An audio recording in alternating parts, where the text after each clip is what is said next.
Sheriff Alfred Montgomery was in the hot seat at City Hall today. Aldermen pressed him to explain his threats to stop transporting sick inmates to and from court hearings or medical facilities.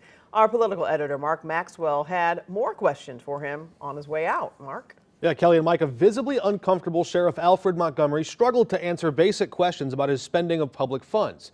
He raised his voice at times, interrupted aldermen at others, and stormed out at the end without answering dozens of questions from reporters. This much we did learn, though: his recent threats to stop transporting sick prisoners backfired. We have decided to continue transporting and watching detainees needing medical care on a temporary basis. So you haven't retracted the letter? No, it is retracted. You've retracted it today? Yeah, it's retracted today. It's effective immediately. Those are the 4 core duties. Agreed?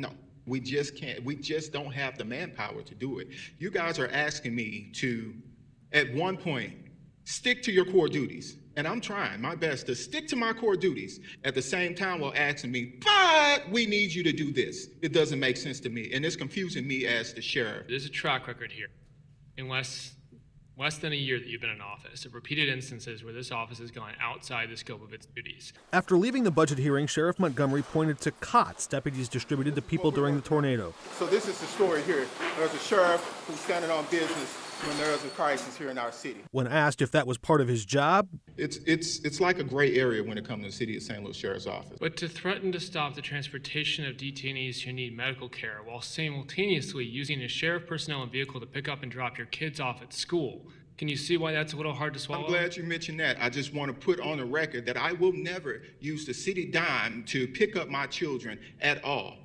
during the hearing, several on-duty deputies waited outside as part of his apparent security detail. How are you able to have 3 extra deputies out in the hall saying you don't have enough staff? Jaw-dropping to me, especially in light of some of the expenditures, which I don't agree with. Golf carts, additional lobbyists, the mass firing of staff members, which ended up costing hundreds of thousands of dollars. Montgomery now faces public calls for his removal. We think, given what he's done, a judge is probably pretty likely to bounce him right out. And at the Budget Committee, a vocal vote of no confidence. What you're saying is we need this money, trust us, and the problem is that it is very hard to trust you. I'm new to this. I was elected 6 months ago. We all make mistakes, and we can learn from mistakes as we go.